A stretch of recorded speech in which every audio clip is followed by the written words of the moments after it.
Hi, I'm Pat Zaby. I'm here with my good friend and buddy David Knox on Real Estate Live, and we're about to do another segment on financing. Recently I was looking at a LinkedIn group, and it was a realtor group, and they were posed the question about how do I get more marketability on my house. Now that question stayed up on the group for about a month. It was amazing how many different things were suggested on there, and a lot of them were silly and a lot of them were good, but I go back to my training, which is simply this. There are 5 factors in the marketing position of any home: price, location, condition, terms, and the agent you select. Most people always focus on price, and that was the problem with this person who posed the question. What can I do besides lowering the price? Well, there are other things. You know, in the past what we did was to improve the terms. Builders have never stopped doing this. A builder won't lower the price of their home because they know when the market turns around and gets better, then they've now got and created a comparable that will cause them difficulty. No, what happens with a builder when the market gets slow is they do upgrades and they offer terms, and that's what we're going to talk about in this section. We're going to talk about terms that we can improve the marketability of a home. This can actually be used with both a seller and a buyer. So I'm going to start it from a seller standpoint, and let's just pretend that you're talking to one of your homeowners right now. You've suggested to them that they need to lower the price of their home, and they say, we'll lower our $250,000 listing by $5,000. Now my question to you, of course, is will $5,000 increase the marketability of the home? I don't think so. I think the same people would look at it at $245 that would have looked at it at $250. In fact, in some cases, it might actually harm the marketability of the home by lowering the price, because if a person was searching on the internet to find a house that they could buy for $250, they'd probably look at $250 to $275. Well, therefore, at $245, it doesn't even show up in the searches. So lowering it by $5,000 is not going to increase the marketability. If we ask the seller, is that the best you can do, and they said, yes, it is, then I would say to them, let's do this. Let's spend the money where it might do some more good, and that's going to be a 2-1 buy down. Now you may be saying to yourself, what's a 2-1 buy down? Well, it's a type of financing concession. A 2-1 buy down buys the interest rate down 2% lower than the note rate for the first year and 1% lower the next year.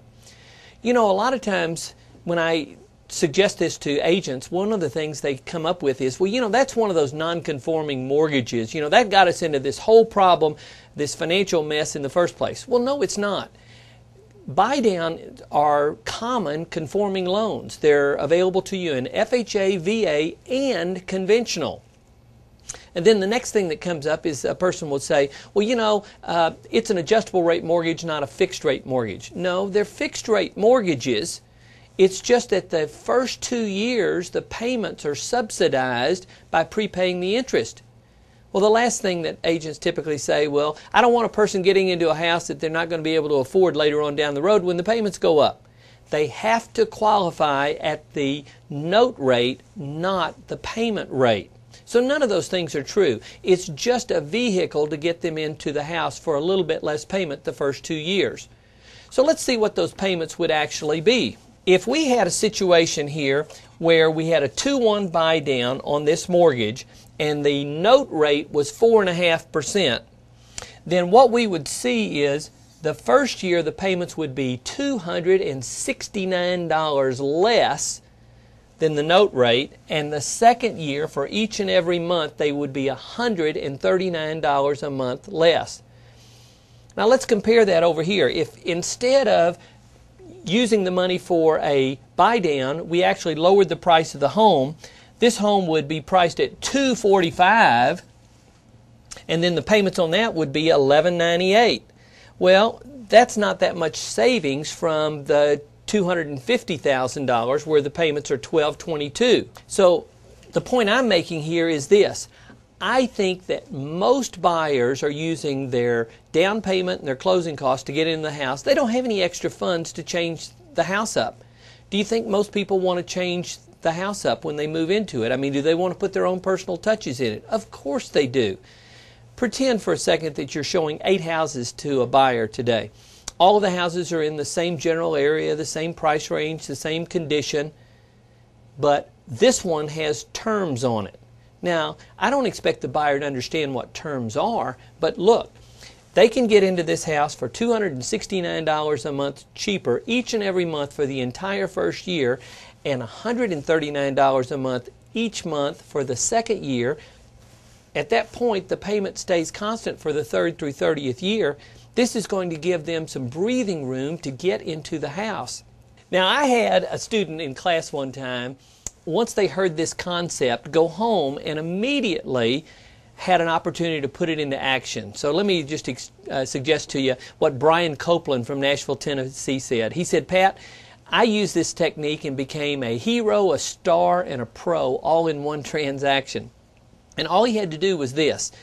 He got a lowball offer on a brand new listing. Now, the fact of the matter was the seller wanted to counter back at full price. And Brian said, "You know, I tell you what, let's try this. We'll counter back with a 2-1 buy down." And immediately the seller said, "I have no earthly idea what that is." So Brian explained it to them. And so then they made the counter. Brian took it over to the other agent, and the other agent said, "What's this?" And so Brian again had to teach that person what a buy down was. And so he says, "Wow, can you do this?" He says, "Of course you can." And so then he turned around, took it to his buyer, and his buyer looked at it and said, "This is fantastic. This will get us into the house." They accepted the counter. Now, when you use something like this, here's what happens. You don't expect everybody to understand it, but you get the opportunity to show them what you can do. And in this case, it was really the payment. Once we understand a 2-1 buy down, then you need to understand that that's not the only type of buy down you can do. You could do a 3-2-1 buy down, where it buys the interest rate down 3% on the payment the first year, 2% the second year, and 1% the year after that. Costs a little bit more to do that sort of thing, but you certainly can do it. Right now, I would say that most agents in America are using financing concessions or seller contributions as a way to pay the buyer's closing costs. And it certainly can be used for that. But you need to also understand that when you use it as a buy down, you can turn around and lower their payments, and if the seller agrees to pay a certain amount of money, then you still have money left over to pay closing costs. So let's look at a financing concession. If I am sitting down counseling with a seller and I need to say, we can improve the marketability of your home by offering financing concessions, and we come up with an amount that they're satisfied with, well, we'll talk about amounts in a moment, but in this example we're going to say 3%. Just 3% of the sales price, and they don't have to put this up in cash right now. All they have to do is turn around and agree to do it.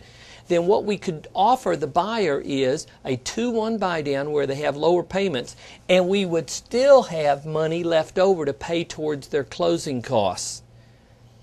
We don't even have to specify what the financing concessions are used for in the sales contract. All we have to do is show that the seller agrees to pay the financing concessions, and then when the buyer sits down with the loan officer and the buyer can determine they want to go for a buy down, they want to go for closing costs, and what proportions they put into them. Now, one of the things that we need to just have in our mind, of course, is how much can a seller pay in financing concessions? Well, currently the rule is that on an FHA transaction, the seller can pay up to 6% in financing concessions. But it's already been announced that they're lowering that to 3%. They just haven't announced when it's going into effect. For VA loans, they can pay up to 4%, and for conventional loans, they can pay up to 3%. So you need to know those numbers so that you'll have them with you. But the next thing that you need to think about is really how you're going to use this to market more properties. Obviously, you can't go in and put a full description of what the buy down is, because it's not only too wordy, but you're regulated by Regulation Z. So what we want to do is make sure we avoid the trigger terms by specifying specific interest rates and things like that. But if you would say something vague, such as, ask me about financing concessions, or the seller has special financing available, or the seller will pay up to 3%, 4%, or 5% in financing concessions. You can do that on the property flyer. You can do that on your yard signs in the way of a topper. You can enter that into your multiple listing service under special conditions. You can turn around if you wanted and make a tent card for your listing wherever you have your sign-in register, and then have a brief description of what a buy down may be. Seth Godin, the author of Permission Marketing, Purple Cows, and Tribes, who may be one of the best internet marketing minds out there right now, made the statement that marketing is your ability to tell the story. If you get a chance to tell your story, then that's all you really want. Well, how many times have you felt like, oh, if I could just tell this seller why they should list with me, or if I could just tell this buyer why they should do business with me, they'd surely do business with me.